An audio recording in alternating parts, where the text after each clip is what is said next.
majority of us have Python and VS Code installed in their system, which is a good start. If you don't have that, you can look up in YouTube to actually get your PC set so that if you have each of the classes, then you will be able to check them later. So we'll try to make sure that the classes is as basic as possible. And then we'll provide you with each of the codes once we are done with each of the classes. Like I said earlier, we're working toward ensuring that the classes are recorded, all right? So, but if that wasn't possible, we're going to let you know if it's not possible. And if it's also possible, we're going to let you know and you will know the state of things and where we are. All right. So, but with the code, you should be able to navigate through once you participated in the classes. So when the classes start, you are going to follow the classes, ask your questions where necessary. If you are with your system and maybe if you'll be able to catch up, you might, try to be following, but I doubt you might be coding at the same time while we are teaching. So one of the best ways is to pay attention, look at the code, see what we are doing, and then when you get the code, you should be able to replicate same on your system. All right. Then I want to address some of the questions that people asked why registering. So some person was asking whether there is a hackathon. Currently, there's no hackathon coming up that I know about. If there is any, I will let you guys know. Okay, so we are starting this as a deep dive. You may not be able to learn everything you that will make you a professional AI engineer in these 5 days, but believe you me, you're going to have a good understanding of LangGraph. Like when I mean a good understanding, a very basic understanding. Okay.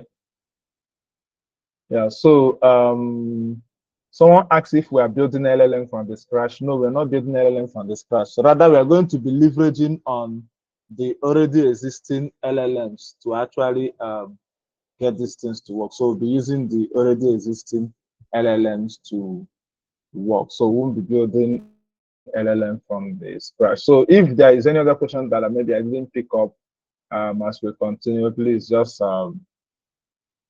notify me and then we will look at that. All right.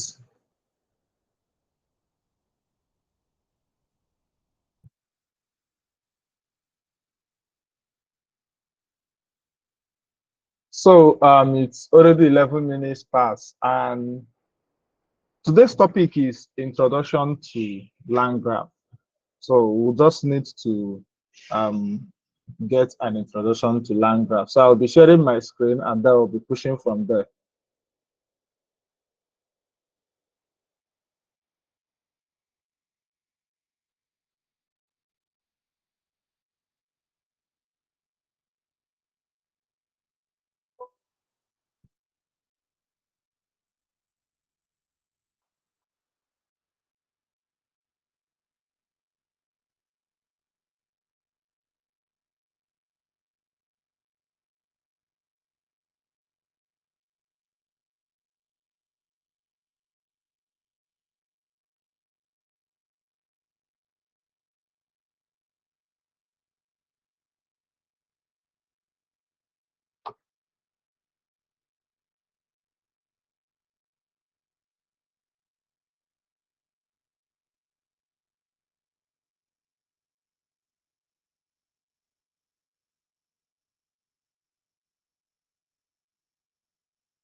All right, so I believe we can see my screen. If you can see my screen, please give us a thumbs up.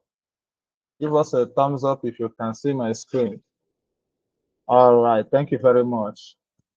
Thank you very much. I can't see your screen.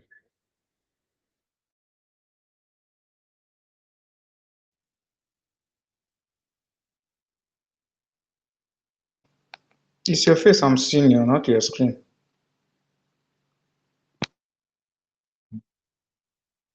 I'm not sure you should be seeing my face because my camera is off, but thank you very much for that. I'm not seeing your screen or even your face, anything. Maybe it's from your network. I By can see trying you. I can see your screen. and then join again, it should be your network.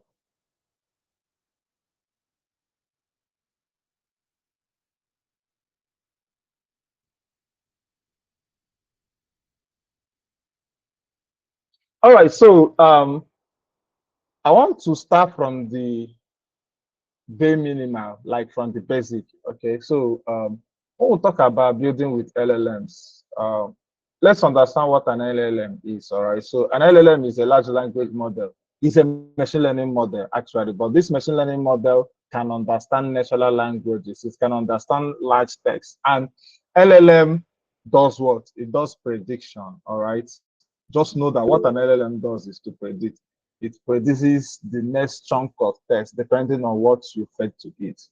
That is what an LLM do. So what does an LLM do? When you send an LLM a query, it generates a response. This is just an LLM for you, just like the way you use ChatGPT. Though the ChatGPT has greatly, the app itself has greatly improved. But I'm talking about using the GPT model itself. Okay, so when you give it a query, it just gives you a response, just straight up, nothing too serious about it, just a query and it gives you a response. That's just it. Now, but how can these LLMs become smarter? So they become smarter when you now add tools to it. All right. So what are tools? Tools are independent functions or independent algorithms that perform different tasks. How does it become smart? Let's take, for instance, I'm asking that not in the training data. That's not in the data that was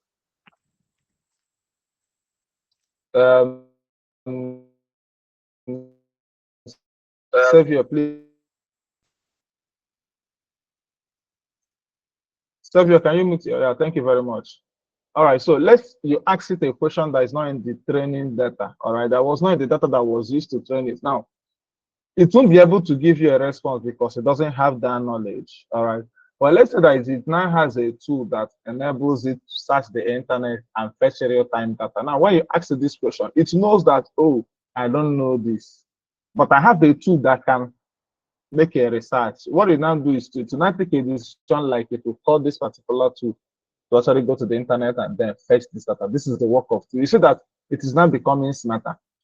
Likewise, if you're not trying to execute a task, you can have different tools that will do different jobs. Now, the LLM is not like the brain behind it to actually get all this job done. So when you give it a task, the LLM, as the brain, now knows the tool to actually that it can actually use to execute a particular task. So what we'll be learning is how you can use a single LLM and then how you can integrate it with different things to perform different tasks. All right, this is just where we're heading to. But first of all, you need to understand the LLM. But for us to do this, first of all, you need to understand how the framework that we're going to use, how it works, which is the LangGraph. All right, so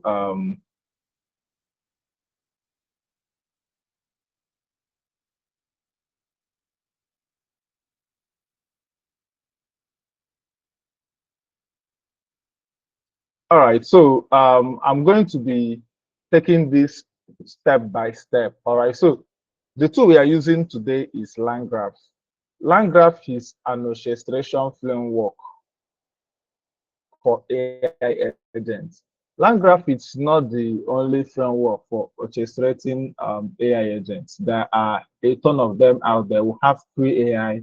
We have LangChain. LangChain also orchestrates agentic framework. We have OpenAI SDK can actually do that now. We have AutoGen. We have a whole lot of them out there for orchestrating agentic framework. But why is LangGraph special? Now, LangGraph gives you a level of control over what you are building. Now, most of I've used AI, I've used LangChain. They don't give you this control, that level of control that they don't give you that. LangGraph gives you. So LangGraph gives you this low-level control over what you are doing. So you'll be able to integrate a whole lot of things and actually make some decisions that you actually need. So it gives you some level of control. So it has a whole lot of benefits over many other um, frameworks for building AI agents.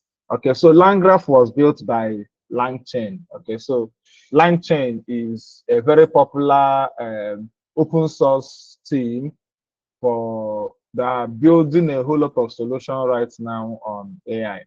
All right, so they first built LangChain before they built LangGraph. LangGraph was built because developers were asking for more control over what they are building. They need to have control over certain things, and they have to develop LangGraph, which gives you the control. Now, working with LangGraph, by when we start, you see that it kind of gives you the control. You can automate you and decide how your graph will execute. I will still explain what a graph is. So you decide how your graph will execute. So what are the basic pillars of LangGraph? It has persistence, streaming, human in the loop, and then controllability. Persistence means when you have a long-running graph, it gives you memory. It gives you an avenue for memory that you'll be able to remember what is happening. So when we talk about AI memory, we have the long-term and the short-term memory, which the LangGraph provides for you. You should be able to integrate this memory. All right. So I don't know how many of you that know when this trend was running in ChatGPT, you can say roast me using my prompts. So that is a long-term memory. So it remembers most of the prompts that you've been asking across different threads. But when we get to AI memories, we'll be able to look at these memories in detail. So that is how we'll look at persistence. We'll talk about streaming, just like when you ask open your ChatGPT for a solution, and then it will now be writing it word by word, line by line. That is streaming. LangGraph has this feature. Then we'll have human in the loop. Human in the loop is when you need the human decision to actually carry out certain tasks. That is human in the loop. Then controllability. You have full control. Like when I mean full control, you have complete control to do whatever you want to do. All right. So now to build a simple LangGraph agents, so you need to understand what we call the state, the node, the edge, and then the graph. When we do this, we're going to understand what is the state. The state is just like when we'll talk about the current state of the device or the agent, what the agent is doing at the particular time, the information it has, maybe what it should do next. That is the state. All right. So then when we talk about the nodes, it works with what we call node. They're going to create a node. A node is like different functions that you're going to be executing. That is just what a node is. You create different functions. And then you now loop these functions using what we call edges. Now, these edges means you are executing from one function to another function, just like you are automating a process, just as simple as that. You're automating a process. And when you're able to build all these agents, it is called a graph. When you build your nodes together using the edges, it's called a what? A graph. So we're going to look at all of them, and then you'll be able to understand it better. Now, I'm working on a Jupyter notebook on my VS Code. So I believe you should be able to know how to set up a simple Jupyter notebook on your VS Code. If you're working with VS Code, you just save the file with IPYNB and it will open the Jupyter notebook.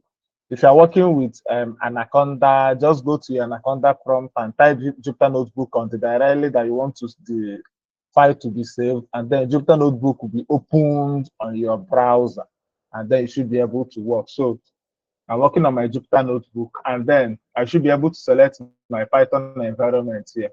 I can select other Python canals, but I'm working with this particular one, Python 3.1, 3.7. All right. So for this particular class we are doing today, we'll have a few installations that we need to do, which includes we need to install LangGraph, LangChain, OpenAI, IPython. So you should be able to install this on your system. So we made use of these different libraries in the course of this the class we are going to be having today and what we are going to be doing today. So you should be able to run these different installations. All right. Now we're going to start from the bare minimum. All right. So we're going to start from the bare minimum to actually build a. So we need to go from states, nodes, edges, and then build the graph. So what is a state? A state is just like I said, use it to identify the state of your class. So a state is a class. Okay, it's a simple Python class. All right. So this class is always a dictionary type. So it's always sees this as a dictionary. So this class is inheriting from the type dic, and then it has only one member variable, which is state graph. Someone is raising his hand. I don't know if we'll be able to take question now. So, but a quick one, please, Clement. Okay, so please, thank you very much. Could you please increase your font? It's very small. Okay. Like enlarge your font a bit. Control plus plus. Thank you. All right.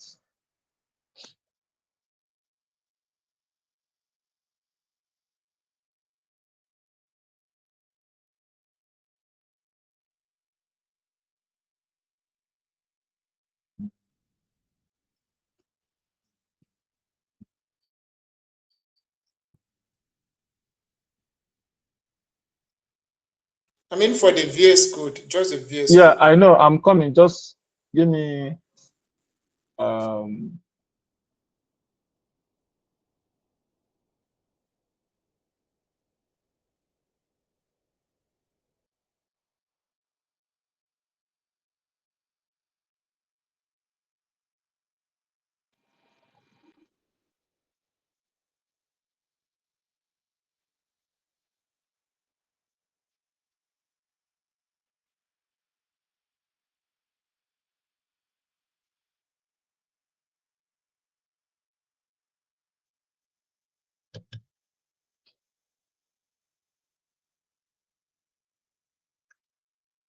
all right. So is it better now?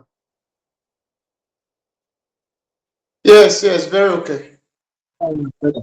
All right. So the state is just a class, all right? So the type of class is it's inheriting from type dic. So that is just the state. So it has this particular state has only one member variable. Now, depending on the information you need to pass across different nodes, you can add more member variables. You can add more member variables here. All right. So this is about the state. Now let's look at the nodes. Just like I said, nodes are like different functions. Now, depending on how many things you need to execute, depending on how many functions you will have, depending on how many nodes you have. Now, one function can call multiple functions. Do you understand? But just know that you define a node just like a function. All right. So this is just a node. It's a function. Now, what does this function do? Now, this function takes the states. All right. It takes the actual state of the graph, which is this class.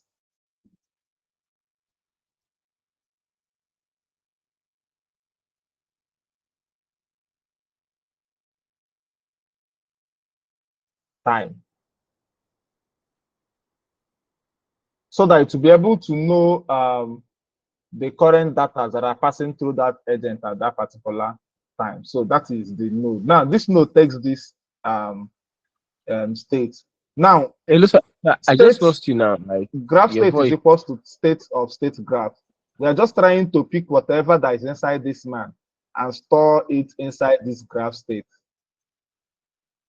All right, so whatever that is inside this graph state at that particular time, we'll store it here so that we'll be able to make use of it. Now, I'm just printing this is the node. Just anytime that this node executes, this will print so that you know that, okay, this particular node has executed. And then we're also making this print statements here, trying to print the actual state of the graph, which is the actual content that is inside this state, that is inside this graph state, which is what we picked here. We are trying to print it so that you actually see that, okay, whatever information we have inside this graph state or inside this state, that you have access to it in each of the nodes. So this is just how a node is. Now, this is just a sample node. You can actually execute a whole lot of. So let's see how you can build this graph now. Okay. So building this graph, it's very simple. All right. So we just need to import a few things from LangGraph.graph. We imported the start, the end, and then the state graph. All right. So this state graph is the class through which you start building. Okay. So this is the class that you start building your graph in LangGraph. All right. So we create an instance of this state graph by saying builder is equals to state graph, and then we are passing what we call the state schema. The state schema is the state that we are using as our the state of our graph. We are telling it, okay, this is the state we want you to be passing across different nodes, which is this class. So we pass it here. We say this is the state we want you to be passing across the different nodes. Now, we're not going to add nodes. Okay, so we've gotten the instance of this state graph. We're going to now add nodes by saying builder.add nodes. When you want to add nodes, first of all, you specify the name you want the node to be. Now, once I'm building this, any name I specify here is the name I will be calling my node. All right, so anytime I call that particular name, then I know, oh, I'm referring to my node. And then I now pass the function, which is this particular function. So what I'm doing here is I'm telling my graph that anytime I call node, please go and execute this function. That's all. As simple as that. So after adding my node, I now start adding them as edges. Now to add them as edges, I added the start node. All right, I need to go from start. Now I go to this particular node, which is this node I added here. Then from node, I'm going to end. Just a simple graph. Okay, so we are going from start go to this node, from node go to end. Then I compile it and I'll be able to execute this. Okay, I'll have an error here. I've not executed this line. Yeah, so first of all, I need to execute this, and then I need to re-execute this. All right, so now the next thing I need to do now is to print this graph. Let's see how this graph is. Okay, so I'm using this IPython display to actually print it. All right, just with this line. So what I need to do is this graph.getGraph, then draw image PNG. So this is the function, built-in function in LangGraph. So it's going to generate an image of this graph that we've built now. So let's look at how this graph is. So let's print. All right, so this is the graph we've built now. So from start, we'll come to this node. So this node is just only one node, and then to end. Just as simple as that. So anytime I invoke this graph, what it will do is it will come to this node, execute this function, and end. That's all. As simple as that. So we're going to invoke. All right, so we use the invoke to invoke the graph. You can use a invoke for asynchronous operations. So what we are doing synchronous currently now. I want you to note something. So this invoke takes this argument input. Now, what does this input do? This input passes a dictionary to the graph. Now, what does that dictionary feed? Dictionary feeds this state. The dictionary feeds this state. So we need to come to the dictionary and then we need to feed the state that will have there. And the state will have here is the graph state. All right. So inside the dictionary, we are feeding the graph state. This key now, the graph state, and then this is what we are passing. This is the graph state. Just as simple as that. So if I invoke this now, let's see what happens now. So let me execute this. So you see, I have this. This is the node. This is the graph state. Remember, these two were what we are printing here. So you see that this particular function executed comfortably with nothing blocking it. All right. So now, after invoking your graph, it returns something. So let's see what it returns. So you see that what it returns is the state of your graph. The current state of that graph is what it returns. Remember that the current state of this graph is graph. Graph state just has only this. It returns this. So this is just basically how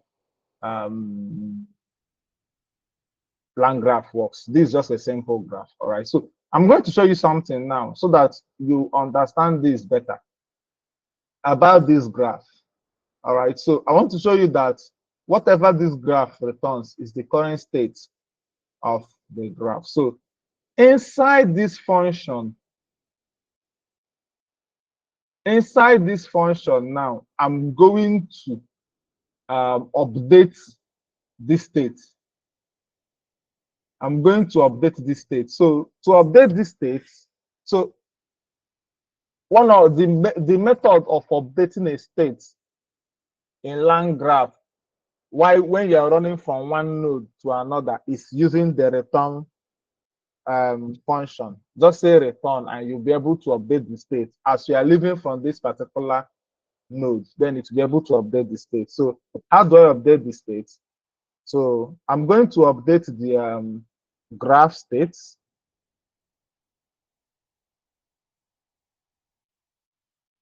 So, and I'm updating it with, let me say this is an update. All right. This is an update. Okay. So I'm going to execute this and I will recompile my graph. Okay.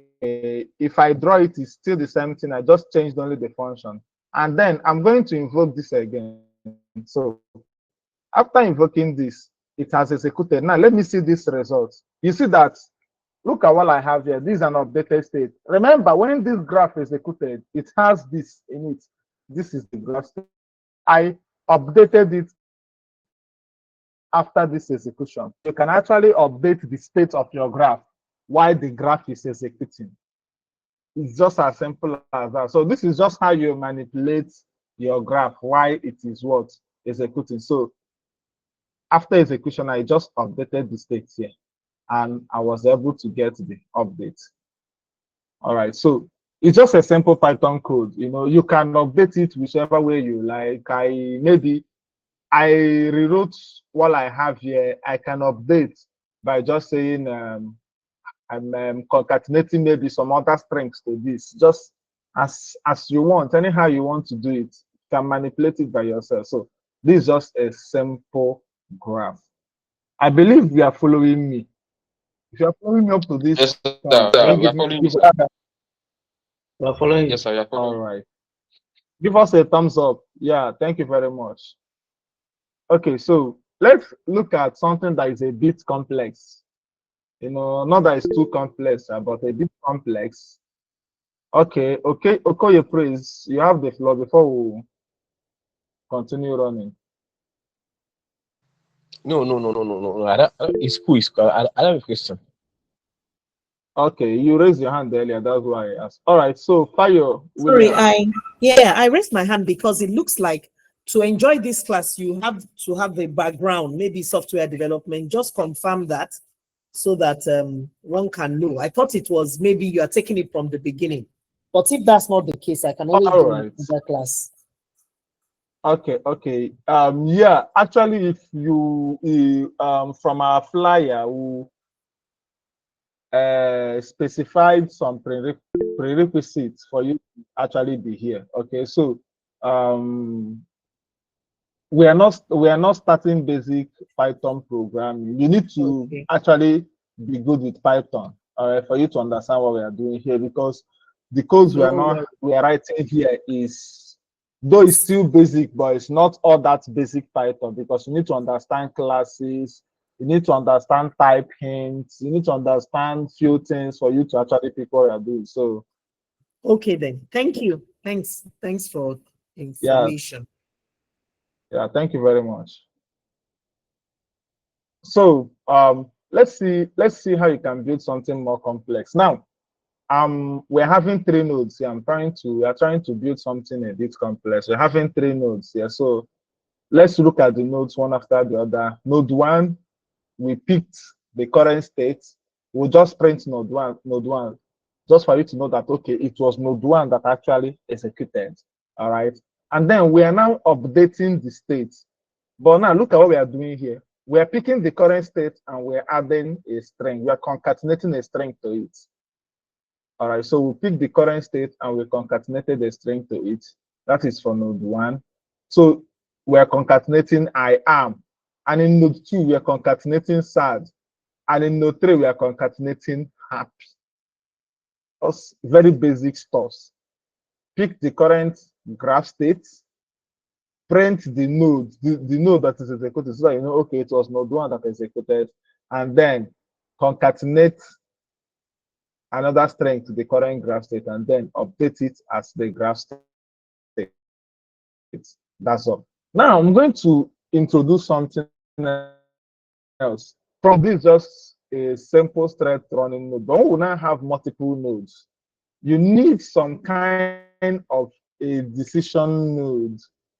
Okay, so this decision node, its job is to decide the next node to be executed. All right, so when you have multiple nodes, you say, okay, this next node that should be executed, this is the next node that should be executed. Just very basic. All right, so this is the decision node that we defined here. Now, we passed the state here, though it wasn't used, but at every point in time, you should pass your state so that if you needed to make use of that state, to be easy for you to actually pick it. So this is decision node. Now, what we did here is we'll try to generate a random number. Here, I imported random, try to generate a random number just between 0 and 1, decimal number. All right, so we're now here, I'm printing the random number so that we can actually see the random number that was generated. Now, if the random number is greater than 0.5, I am returning node 2.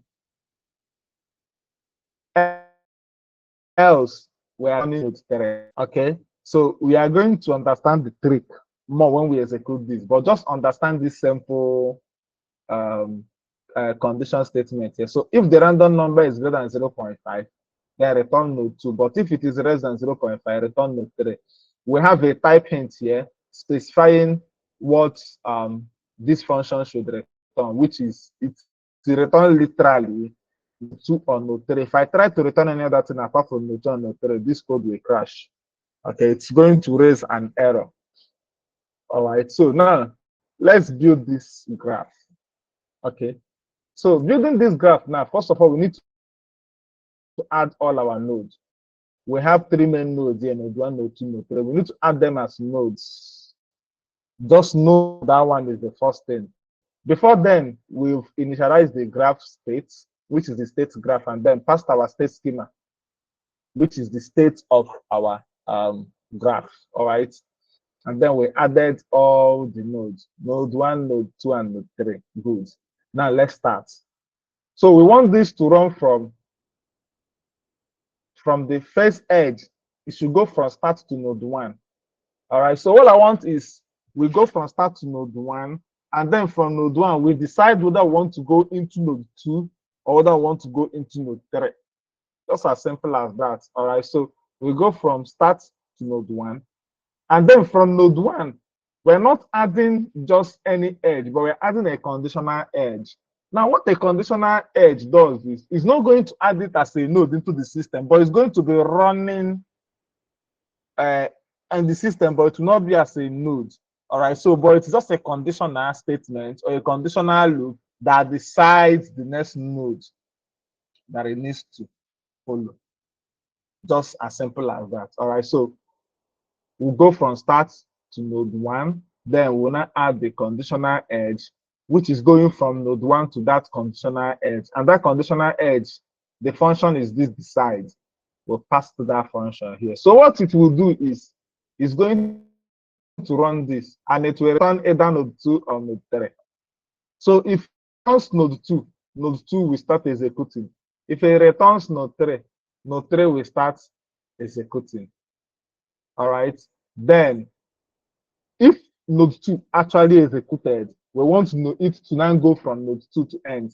So here now we're telling it where we want it to go if node 2 executed. If node 2 executed, go from node 2 to here. If node 3 executed, go from node 3 to here. Just as simple as that. All right. And then we'll compile, and then let's display. Let's see what we have here.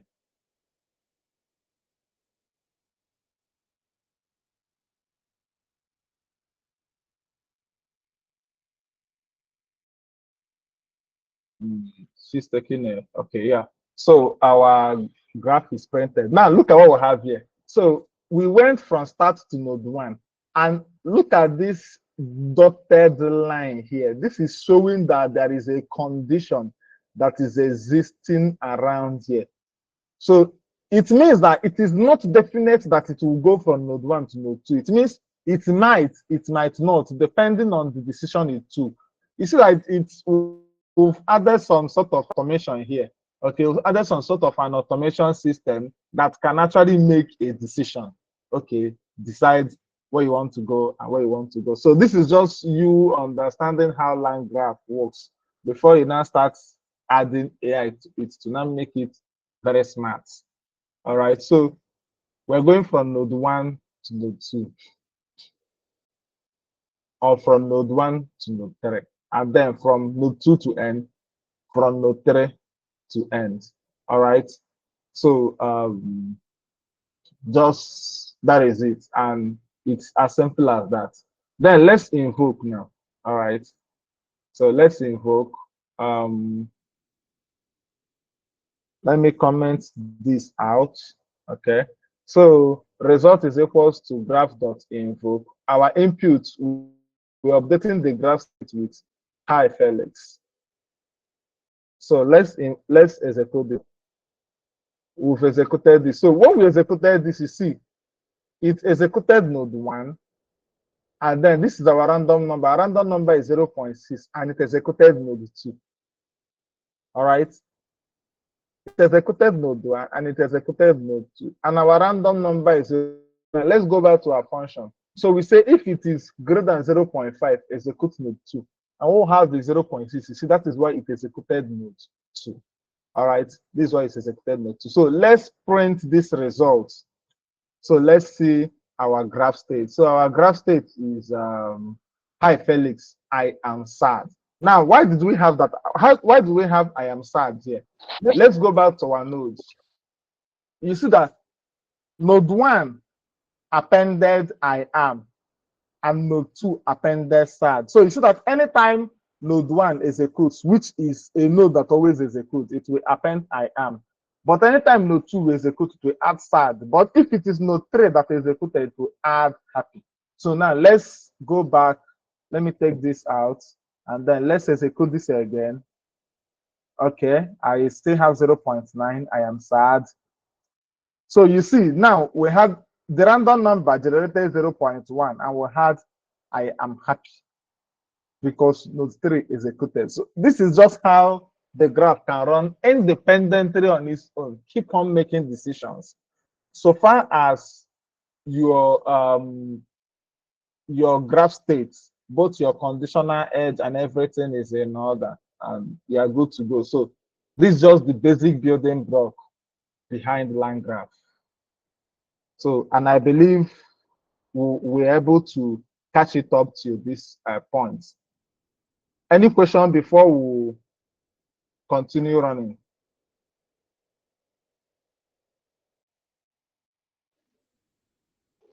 I have a question, sir. All right, go ahead. Okay. When you are explaining invoking of graph, you say the one we are using here is asynchronous, if I get you right. No, this is synchronous. This is synchronous. Okay, this is synchronous. Then what's the difference between the synchronous and the asynchronous? Yes. All right. Difference between synchronous and asynchronous is synchronous executes what we call blocking functions, while asynchronous executes awaiting routines. All right. So if I want to execute it as asynchronous, I will just add a here, and then I will have await. All right. So what this will do is, why if I have if I'm running my code now in a system or in an agent, so it will not be blocking here if it is asynchronous, not be blocking here to actually wait for this to execute before that ends. So it's going to await here while it's executing other things till once this gets a result, then it will come and continue from here. So that is just synchronous and asynchronous. Now, if you are building a complex system, a web app, that or you're trying to render your agents with an endpoint, is always advisable to make it asynchronous. That is why synchronous and it's very fast. All right, so that is different between synchronous and asynchronous programming. Thank you, sir. So, but we are doing the basic, just synchronous here. All right, so we are using blocking functions and all that. So, Thank you, thank you. you're welcome. So, this is just the basic. All right, so now let's now go back to calling our LLMs. Okay, let's go to calling our LLMs. So, we're going to be working with OpenAI. All right, so we're using LangChain. So you need to install LangChain OpenAI. So you should, so that you should be able to do this. Now, to use the OpenAI LLM, you need your API key. So you go to the OpenAI playground to generate an API key, which will be added in the code. Now I'm going to teach us a little trick. Now, if you're working with some important data, something like your API key or some secret keys, it's not safe to just hard code them inside your code. So you need to create what we call an environment variable. All right. So someone is raising his hands. Danso. Yeah, good evening. And I have a question. I don't know if it is a bit off, but Yeah, go ahead with your question, please. So regarding to the back end, which we use for so regarding the back end, which like we use for what we are doing, like do you suggest we only use like fast API? Thank you. Yeah, what I said is, in case you want to add endpoints to your agents, it's advisable to use fast API. People use Flask, all right? So it's your choice, but the best is fast API, actually. So that's what I'm saying.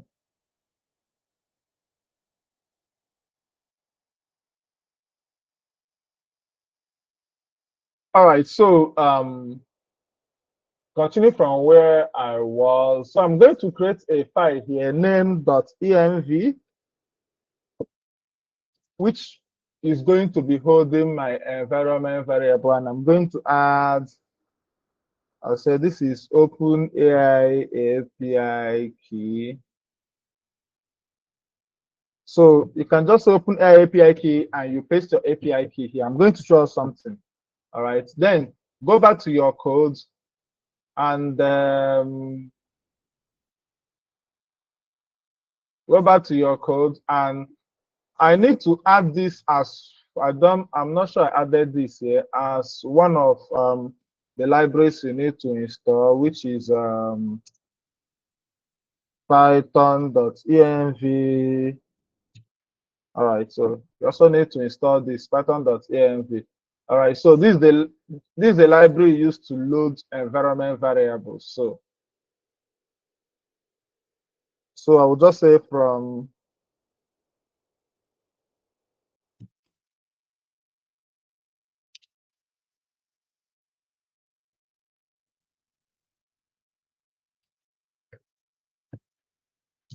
and also import the OS. Then I'm going to run this function. So once I run this function, load.env is going to look for any env file and then load everything that we'll have there. All right, so if I execute this, it has loaded the environment variable. So to read the data you have inside your environment variable, you're going to use os.getEnv, and then you pass the exact name of the environment variable, which is mine is OpenAI API key. All right, so if I execute this, you see that I will have my API key here, which is what I have there. This is not my API key, actually. I'm just trying to show us how the environment variable works. For people that has not used it before, I know probably a lot of us here have used the environment variables. All right, so this is just how it works. So I'm going to add my API key here now, and then I will continue.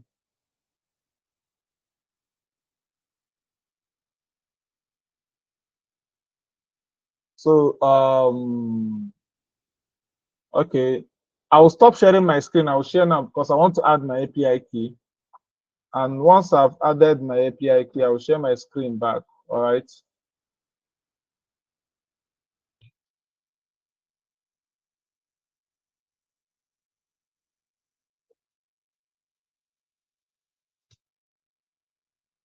So I don't know who is laughing, but you don't expect me to be adding my API key in public.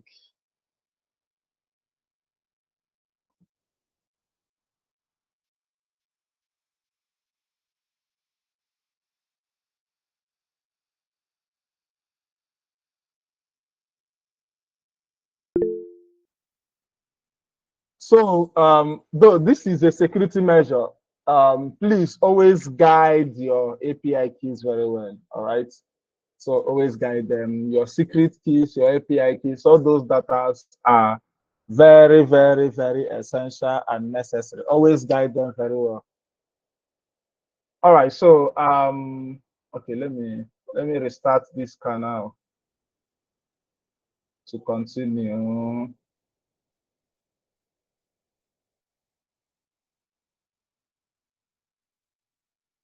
All right, so I'm going to run this, and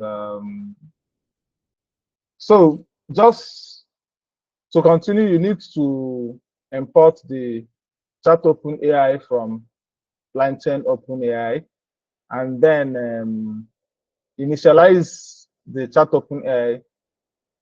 You fill these variables, the model, the X particular model you're working with, and then you pass your API key.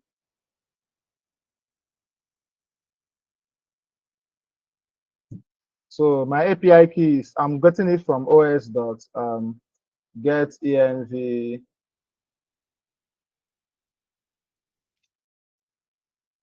OpenAI API key. All right, so there are many other variables you can set here, which includes your temperature and all that. So you can actually go ahead to look at them. All right. There are a lot of variables you can set. So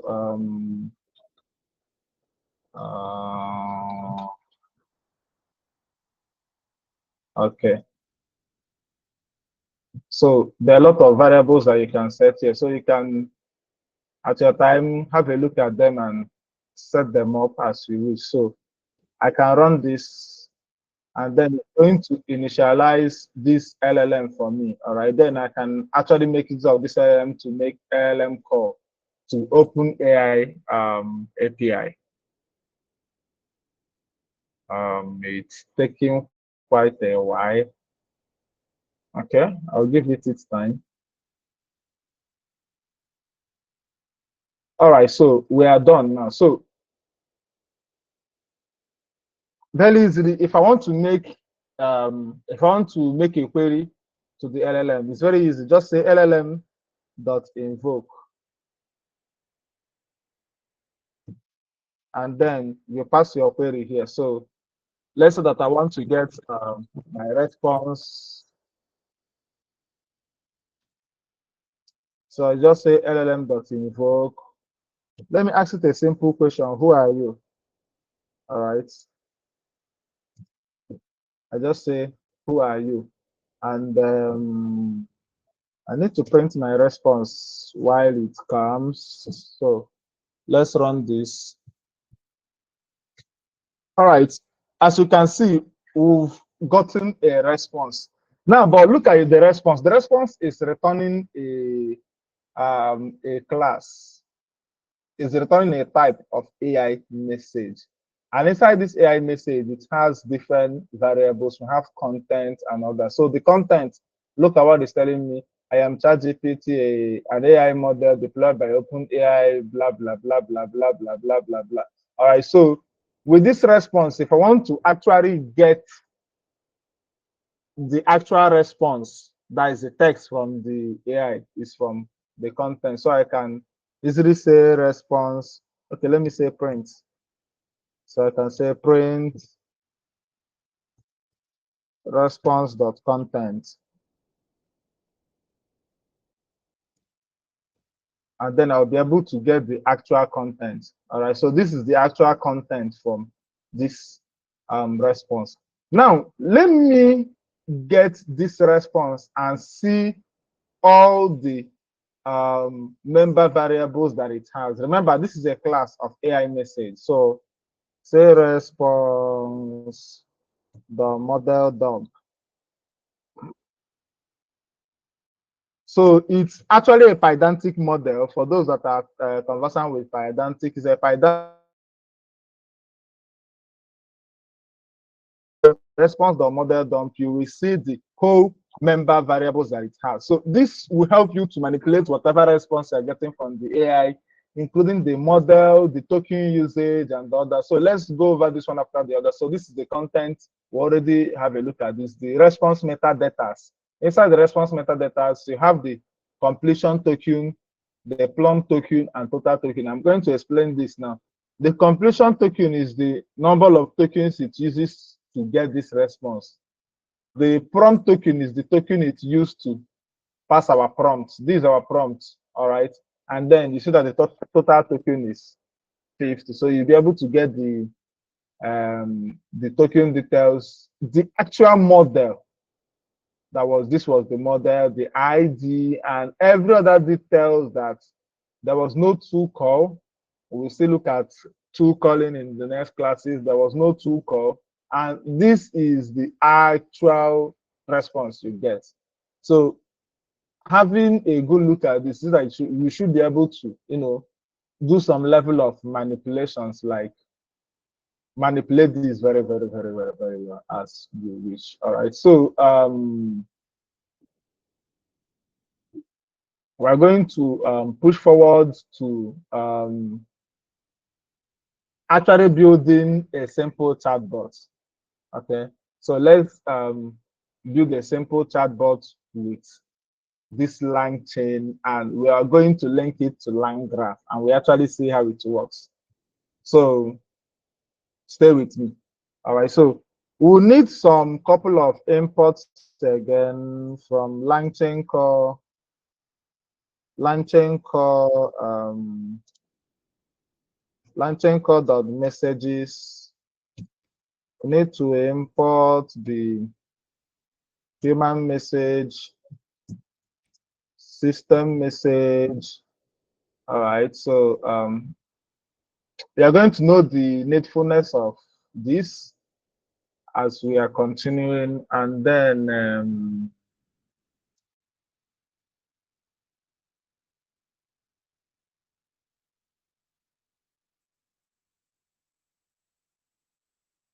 So what's the essence of having this human message and system message? We're going to see it now. I'm going to build a simple bot now that if I want to make a query, I'm going to give it an instruction of what I want it to be or what I want it to do. All right, so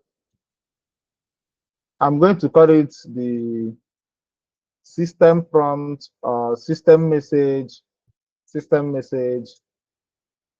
is equals to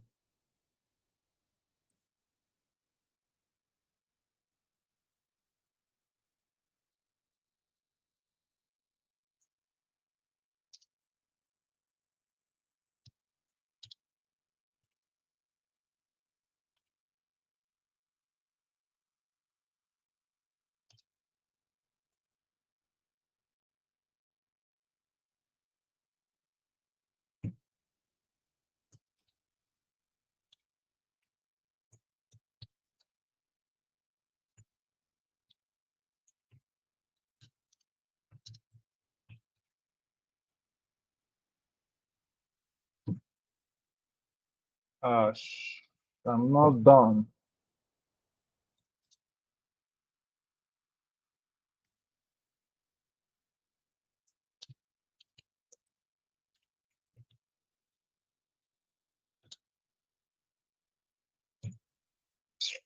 What am I doing?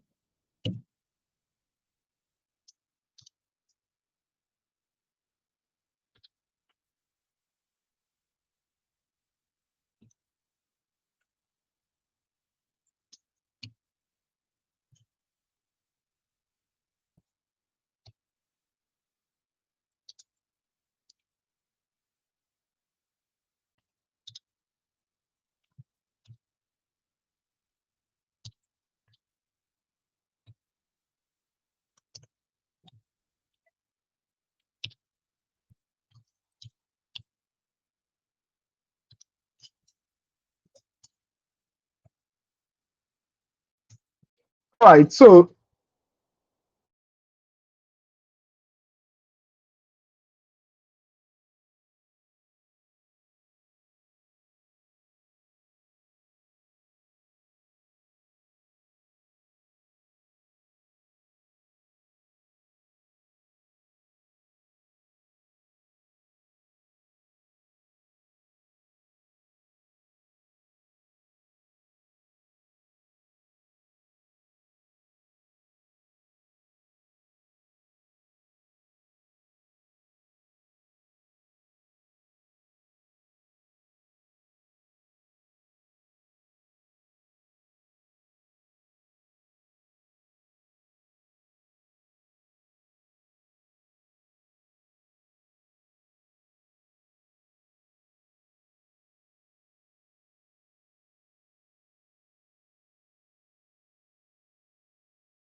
all right, so this is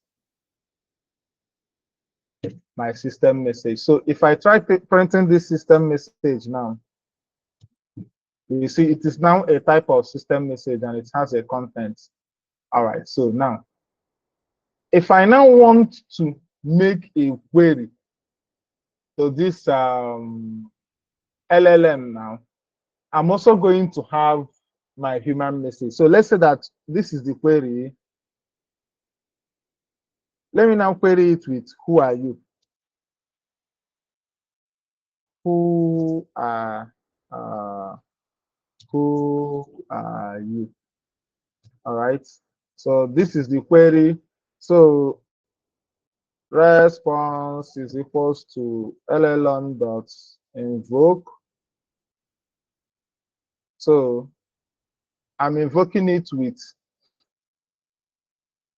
Now I also want us to get something here. So since we are trying to invoke with the system message and the human message is now the message that the user is passing, what it takes is what we call a list of messages. So we're going to now be giving it a list of messages, a list of the system message plus the human message. All right, so I'm going to have the system message first, which is a system message. And I'm going to add the human message here. So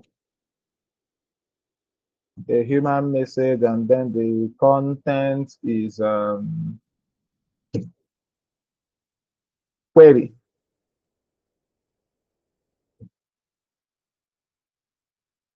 Then let me execute this. And once the execution is done, we are going to get the response.content. Let me print it so that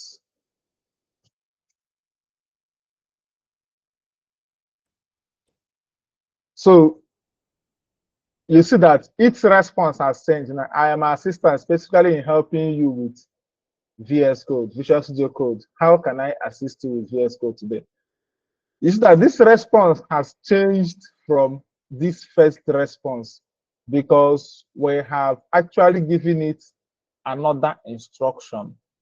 Okay, we've changed its behavior. We've told it something else. We've told it, oh, this is who you are. So let's continue with this. All right, so you see that the response has changed. Now, let me try to ask it another response. Let me try to ask it, let me say, who is Donald Trump?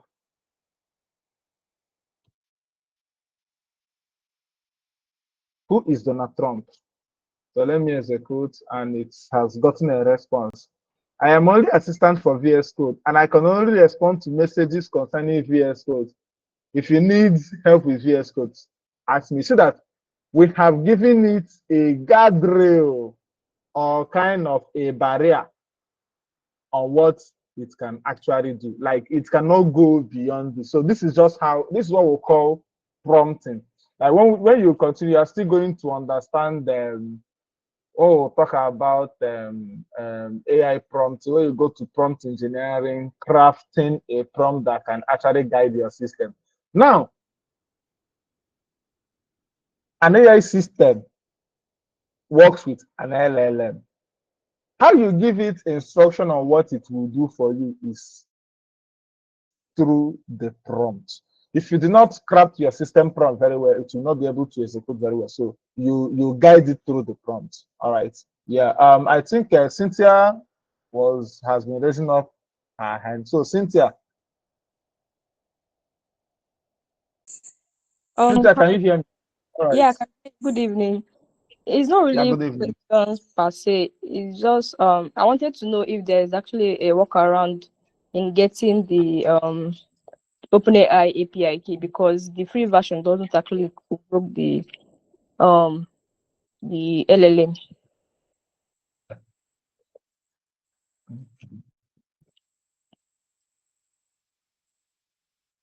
Hello, did you hear me? All right. Yes, I can hear you. The OpenAI,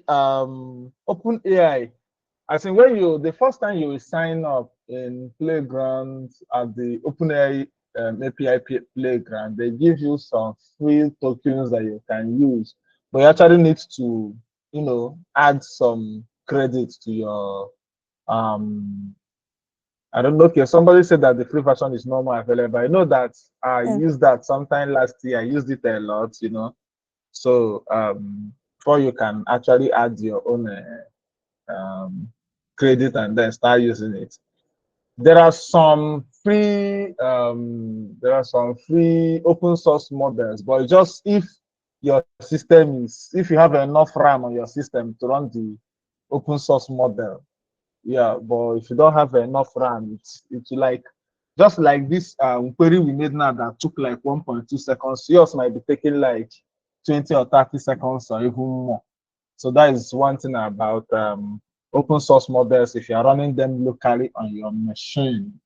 So that is so you definitely need to get an API key, whether it's from OpenAI or any other one. All right. So you're welcome. So we're going to build a chatbot using LangGraph now, and then we'll be using the LangChain for queries so that you can actually see how what we'll call a conversation graph, how it works. All right, so I restarted my canal earlier, so I will be importing everything I need from here. So everything I need is from LangGraph,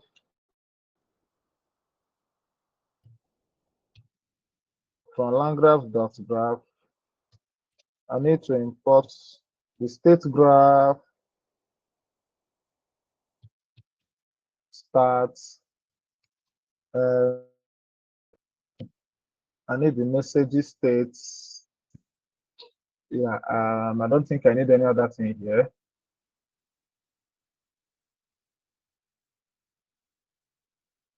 So now I'm going to create a node. All right, so this node will be the node of making this query for us. This node will making this query for us. But then before I continue, I'm going to show us something. Now, when you are building your graph, I made mention of your state schema, which is the state. Now, if you are building a conversation graph or you are building an agent, all right, so the line graph has a state that you can actually use, or you can create your own state while inheriting from that particular state, which is the message state. So this is the message state. So the message state has one member variable, which is it is called the messages. All right. So, but this is how it was created. Let me see if I can let me run mine. So let's say from typing. So this is just the structure of this message state from typing import typed dict,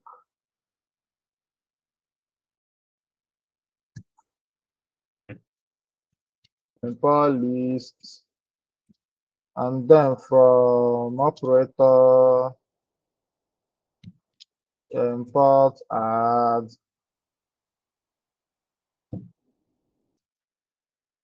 and then we'll have, let me just call it state. All right, and it's inherited from typed dict, and it has messages. So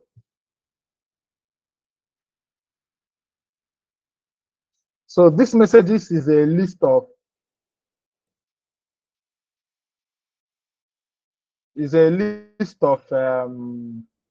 any message. So let me import any message from here. No, any message is in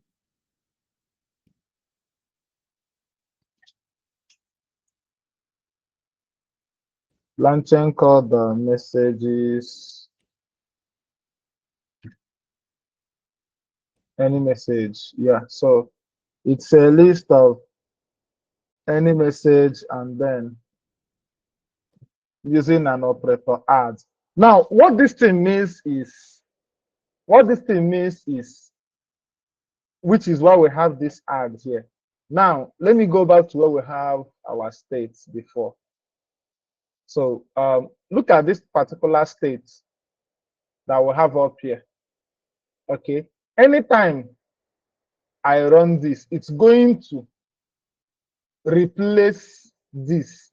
It's going to update whatever that is here with this. But with what I did here now, you see that this is a list. So what it will now be creating that anytime I try to update that state, it's going to add it at the end. It's not going to entirely wipe out whatever that is there. So this will now help you to create what we call a list of messages. So that when you have what we call a long-running conversation, you will have a comprehensive list of messages. I know that we've talked about a lot of things this night, but I'm just trying so hard to make it minimal so that we can actually, it will not be much on us this night, and we can continue from tomorrow. So this is just the structure of this messages state here, and it has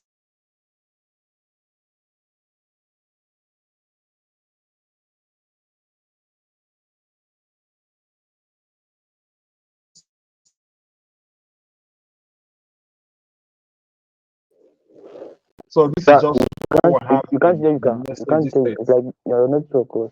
Can you hear me now? Yes. Can you please repeat what you said? Can you hear me now? Can you hear me now? Yes, sir. Yes, sir. All right. So Well, let's sir, run please from repeat here what you now. said. Yeah. I didn't get you. What do you say? Repeat what you said when you are running the type before your network went off. There's something you are explaining. Okay. Sorry, I'm coming.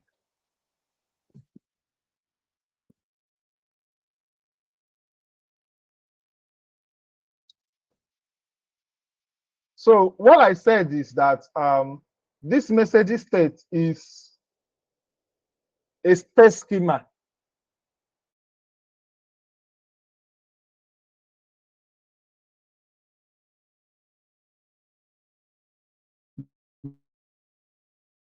For long running conversation in where you are building kind of a chatbot or you are building a long graph, because it has what it takes to give you what we call a list of messages, just like what I'm trying to show you the structure on how it looks like here. So I'm just trying to use the easiest way to show you how it actually looks like, you know. So that is just what this message state is, and that is what we are going to be using here as our state schema. It has one member variable, which is this messages. So that's what we are going to be using here. So we're going to define our node now. So I don't know if we can finish by 7:30, but let's see how it goes. So our node, which is we'll name it LLM call.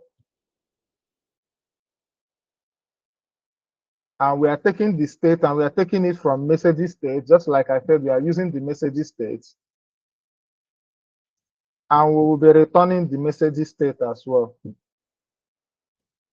So inside the message state, what we'll do is we read whatever we have in the message state, which is the messages or the conversations that have been going on in that particular graph, which is state of messages. All right. Now, for us to now get our LLM invocation, we are now going to say response is equals to LLM dot invoke. So if we are invoking, we'll first of all pass our system message and we'll add it with. Remember that this MSG is already a list of messages. All right, it's already a list of messages, so we'll just pass it here, MSG. We'll just pass it to MSG because it's already a list of messages. Now, remember that inside that list of messages it has any message. And what is any message in LangChain? Any message is what we'll talk about, a tool message. It can be AI message, it can be system message, it can be human message, or a tool message. Okay, so this is what we have as any message. So we'll have what we call the list of messages here. When we start this conversation, you're going to actually understand why we have this here.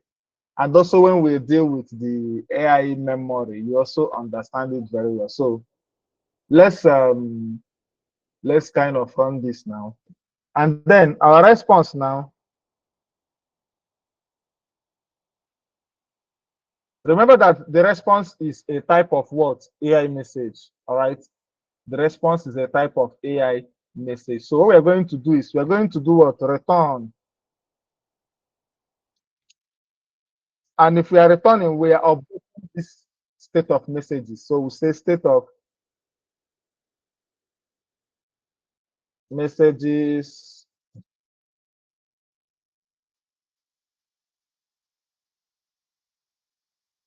Sorry. We are updating the messages. Sorry. So we are updating the messages. This is a dictionary, actually. And then we are updating it with response. because this response is an AI message. It's also a type of any message. So we update it with this. So with this, we have defined our node, just a simple graph. So it's going to look like what we did here, like the first graph that we do, just exactly what we have here. So I'm going to copy this and then come down. So let's run this and we'll have it here. But the state schema now is a message state, and then we'll name this LLM call, and it is LLM call. So, and it's going from start to LLM call,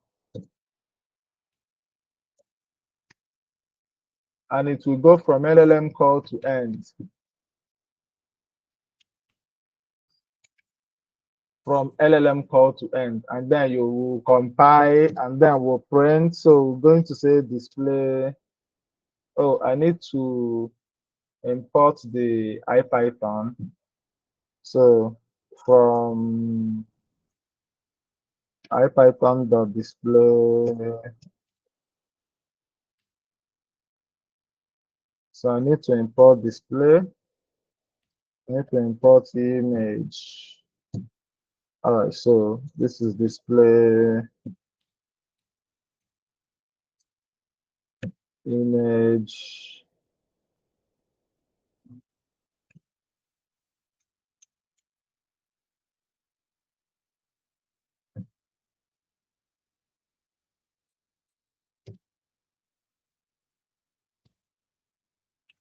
All right, so I will run this. So this is how the graph is, just as simple as this.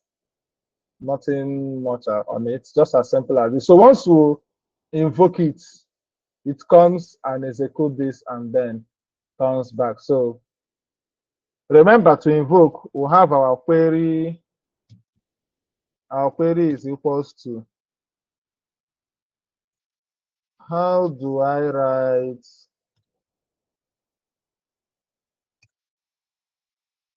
a simple Python code in VS Code? All right.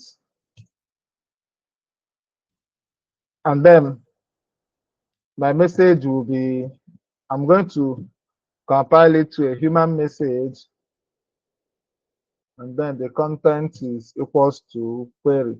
All right. So I already have my messages. So the response is equals to my graph dot invoke.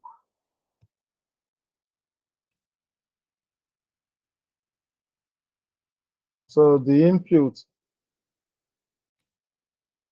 which is a dictionary, I'm writing to messages. And remember what I need to pass in messages is a list. All right, so a list of MSG. All right. So with this now, I'm good to go. So we can actually run this, and then we are going to print our response. Let's see what the response looks like. We execute.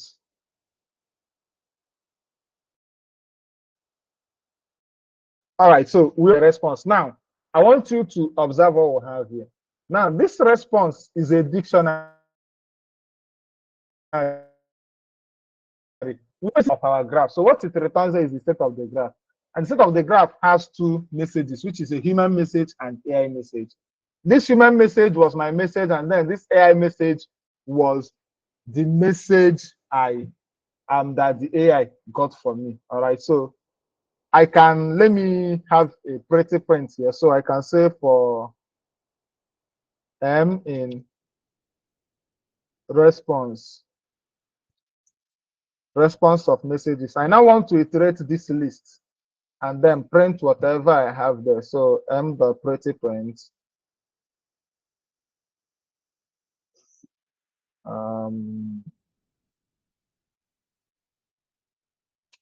It should be pretty print I should be right. Yeah.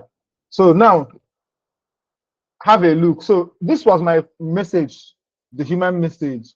How do I write a simple Python code? Now this is the AI response, and you see how it was detailed, and it comes with the markdown type that if I display this in a markdown format, I'm going to actually see this as a Python code.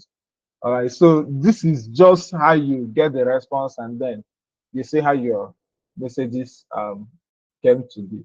So I can always access this AMS, and inside it, I will get all the details about the response.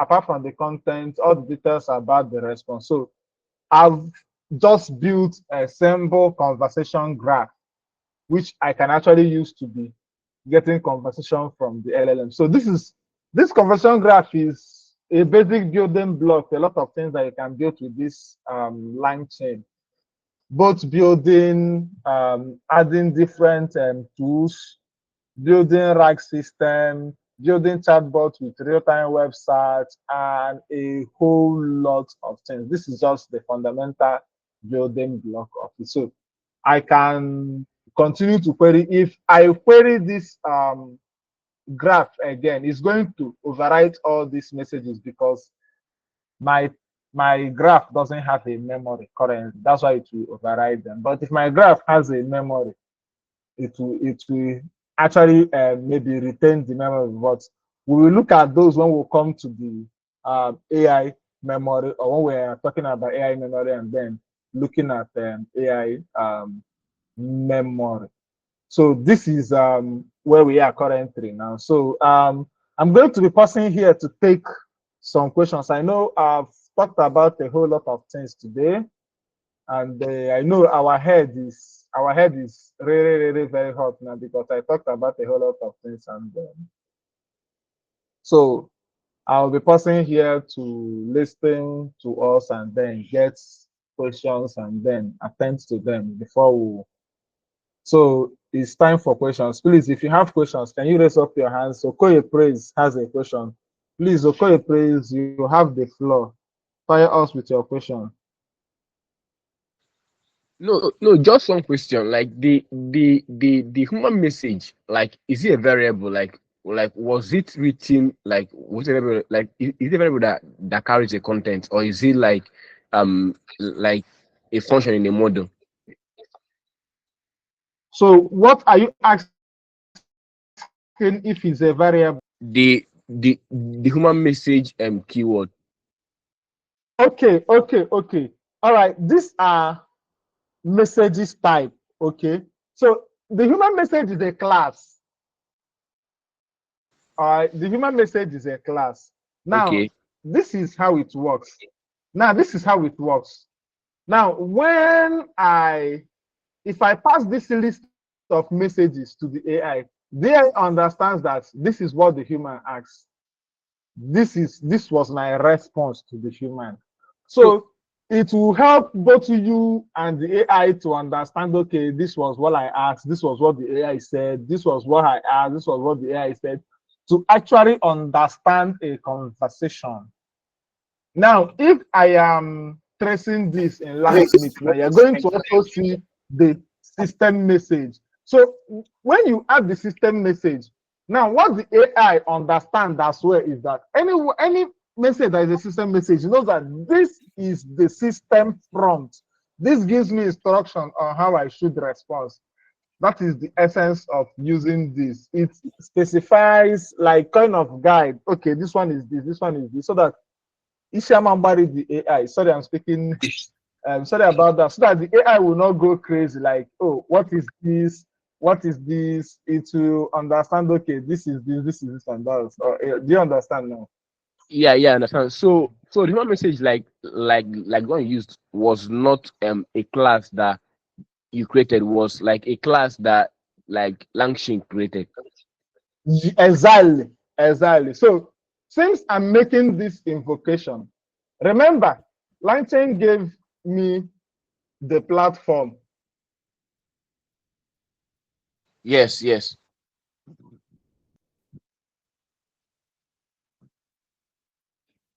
to make this call. So once I make this function call, they'll be able to understand that this particular one is human message, this particular one is system message. Yeah. It's simple. It's simple. It's good. Thank you so much. Thank you. So I'm expecting more questions, okay, before we continue.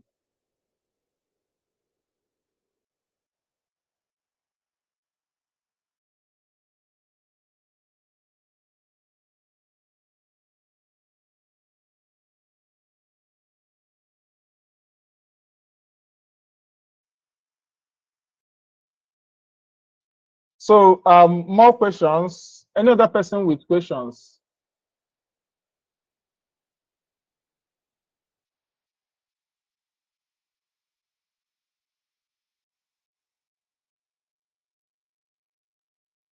Okay, I think Cynthia is raising up her hand again. Cynthia, you have the floor. Okoye Praise, do you still have a question?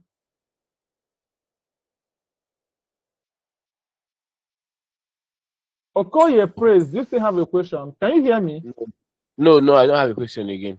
Okay, you can raise down your hand. So Cynthia, you have the floor.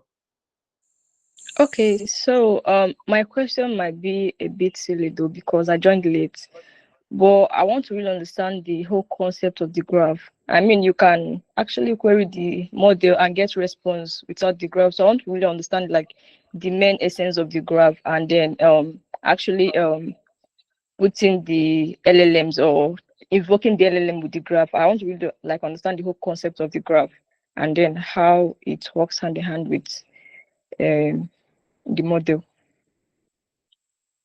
All right. Now, this is the concept of the graph. Now, without the graph, you can query the LLM, yes. But you can do just a few things. But with the graph, okay, it gives you a structure. Just with LangChain, what you have is just LLM, query LLM and get response, nothing much. But with with the graph, it gives you a structure. So if you are here, just like you said, if you are here in the start, you would have understood how we ran a simple graph to a graph that routes from one node to the other. So you see that now, if you have a graph that can run autonomously on its own and make decisions, depending on the guardrails that you define. Now, if you now add it an LLM, you see that it's going to now be smarter. That is the essence of using it with the graph. Okay, so but without the graph, you're just querying and asking the LLM and then to be giving you It's a like response. framework. So it is the graph that makes it that can actually use it to build the agent itself. So what we build there, you can just call it a simple graph agent, just a simple graph. All right, so that is the essence of the graph.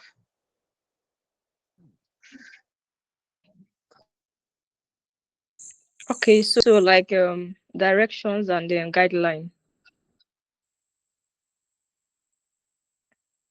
You mean what the graph does? Yeah, like from your explanation, like when we integrate graph into the model, it kind of gives it direction and then guidelines, something like that.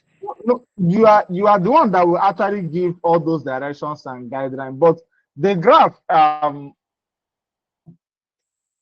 using it with the graph, makes you'll be able to do more with it. Just understand it that way. You'll be able to do more with it. So if you started with us, you would have understood what we talked about using a simple graph. And now we're able to query an LLM and we added an LLM to the graph. So meaning that there is more you can do with it. So when we'll continue the class, tomorrow we'll be looking at two and two calling, making a two call with the LLM and all that. So you should be by then you should be able to understand more why we need to do this invocation in this graph.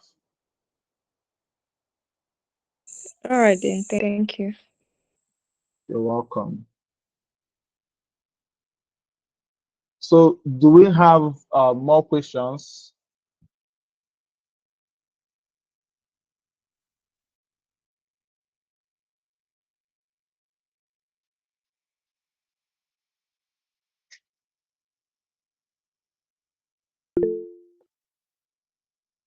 All right.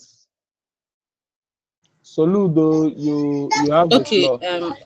yeah, good evening, please. Thank you so much. So I'm just kind of a bit confused because I'm coming from an AI engineering background where we do things like prompt chaining. We build this chatbot system. But when I searched because of this program, I researched what agentic AI is, and it's like automating an AI. So I want to understand the difference between this one that you're doing and what they do, because I know that AI engineering is mostly about fine tuning the LLM to maybe to create a particular feature.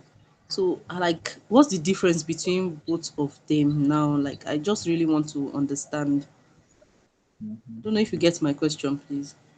Yeah, I got your question very well. Now, building an agent and then building a chatbot.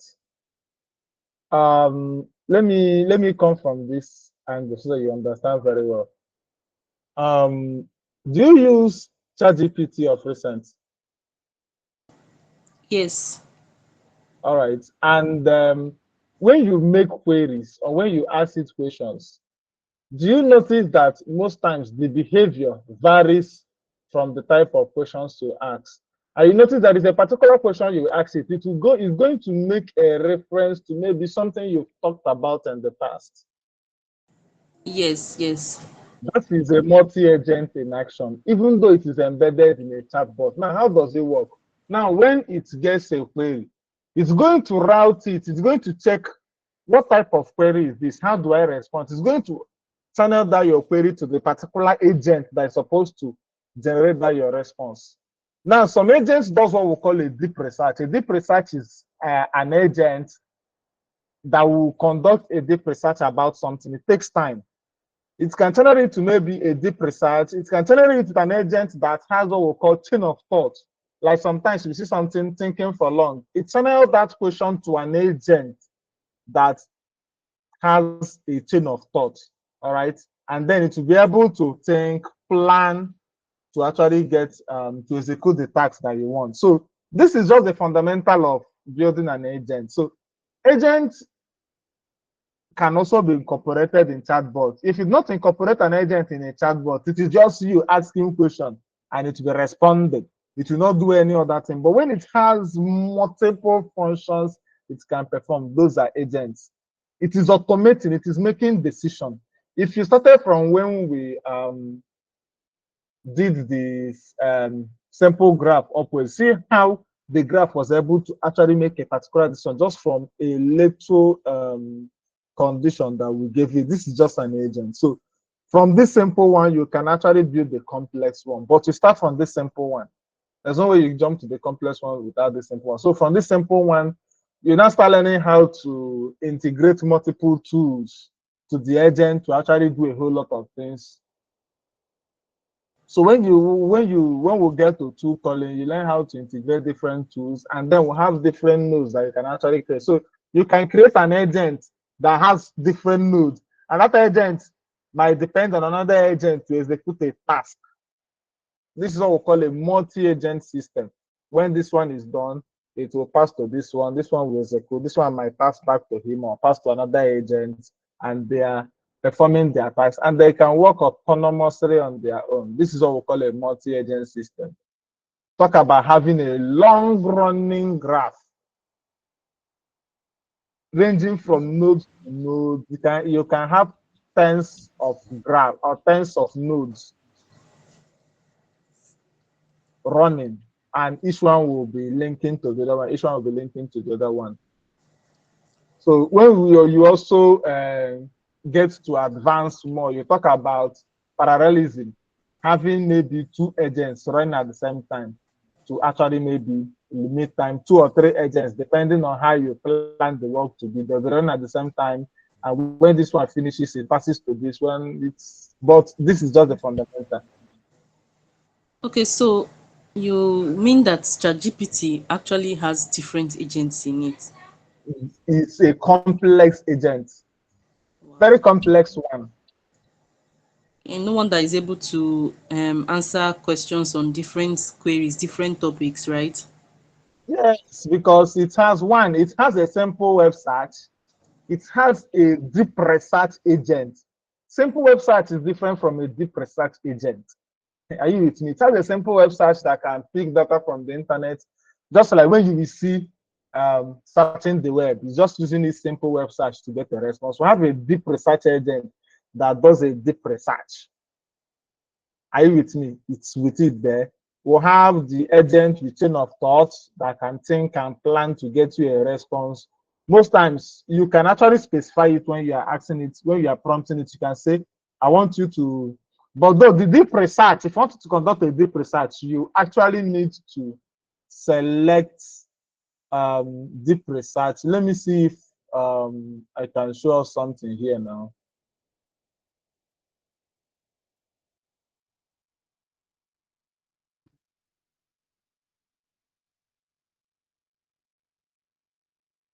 So these, look at this plus button now. These are different agents. These are different agents. Now you can select, you can specifically select what you want. Look at deep research. I still have, because I'm on free, on this account, I'm on free mode.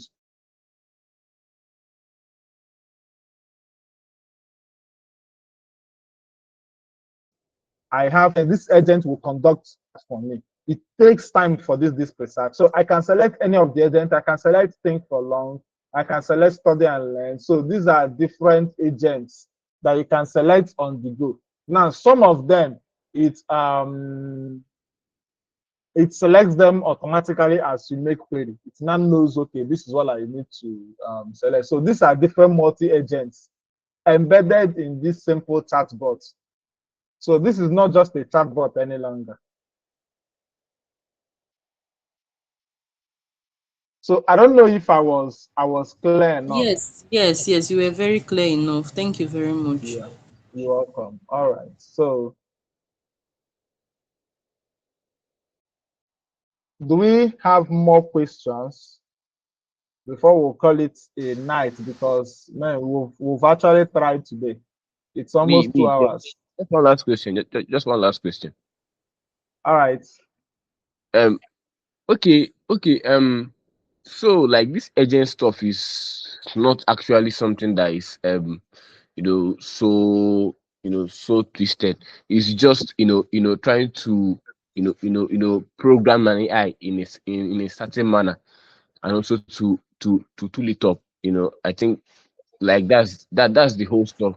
Like it's not. I mean, the whole concept is not something that is different from like AI programming, like embedding in all those different stuff from autonomy and trying to learn machine learning. It's just trying to train the machine like a machine learning model in a different trying to make it work in a different kind of way, and also giving it tools.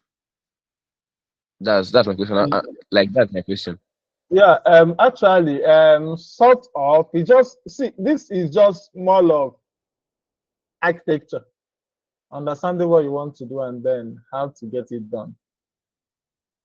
That's more of software architecturally and understanding that, okay, this is how this needs to, AI engineering is one aspect of software engineering that it doesn't just require you knowing how to code. If you just know how to code, then you know that what you need is to just come and then maybe write what someone has architected, but you need to be able to build your own architecture. That is just it. So it's not like, oh, I know how to code. Tell me your system design. This is someone will give you a task and you architect it by yourself. That is that you are an engineer. You Yeah. architected it by yourself and you Yeah. executed. Yeah. So that's what I was actually asking. So it's actually a kind of like architecture pattern, like something that somebody thought about, and things like this is something that should be done, a task that should be done, and then there are several other tasks. Yeah, And yeah, like yeah, yeah. yeah, and there are several other tasks that we do, but it's just kind of a part of tasks that that is actually relevant now in the field. Yes. So that All right. somebody will feel like an engineer.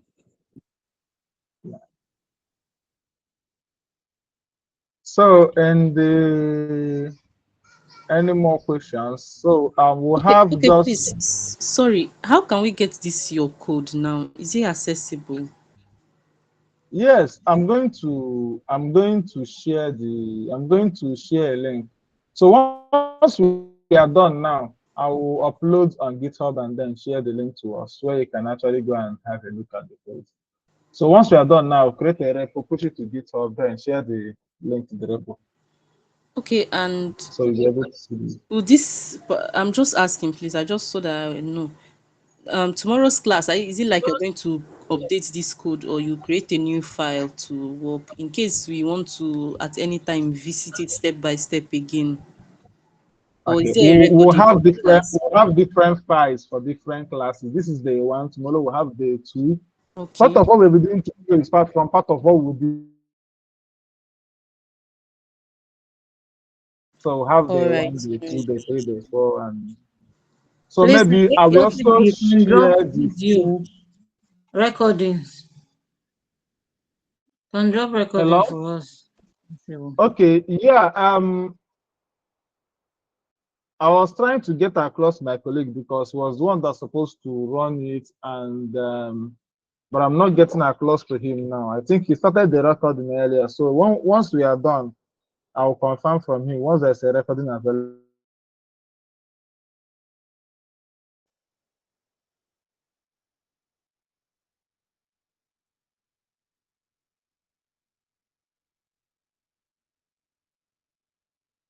all right. Any more questions before we call it a? All right. Now, before we call it a day, I just have few things to say. One, I will be sharing the full cursor line that was planned. It's actually huge. I've not shared it yet, but I'm going to share it. It's actually huge. Like it's huge from what we've planned for you guys, and it's just for anybody that wants to set foot and start with AI engineering. This class is is more than enough. Once we attended today on, because the limitation that many persons have is understanding the structure of this line graph. Actually, it's quite complicated from beginning. So, but I know I tried to explain it with the bare minimum. It's quite complicated, but if you understand the structure, especially the state schema, I know I tried to explain it here, but I know that you might just be using it yet, and maybe it's in the future that you understand that state schema fully, how the state transition and all that. So it's I know it's not easy. Yeah. So, but you keep trying and then keep pushing. So once we are done with making different social media posts on this class, so we'll share some of the link, and we want everybody here to engage on the post, give your commendation, tell us how you feel about the post. You can also post it on social media handles, posts, and then the tutors will get their handles. You can tag them and then also tag LangChain. LangChain is on LinkedIn, LangChain is on Twitter. You tag LangChain that you are working with LangChain and all that. So just let people know that something like this is happening. All right, and that you guys are benefiting a lot from it. So other communications will be done in the group chat. If you're not in the group chat, please hit me up and you'll be added in the group chat, and we'll be getting a mail every day with invite to each of the classes. So you'll be getting a mail tomorrow for the classes tomorrow and all that. So thank you very much for giving us your time today. And thank you for learning. I believe you learned. So if you actually learned, give us our flowers. I beg, it's not easy. So I want to appreciate my colleagues. One of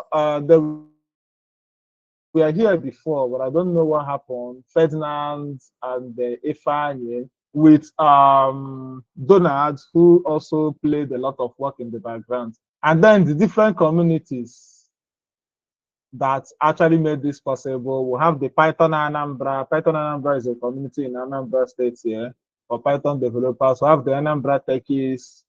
We have the Computer Vision Africa, and we have the Machine Learning UYO. So thank you, the different communities.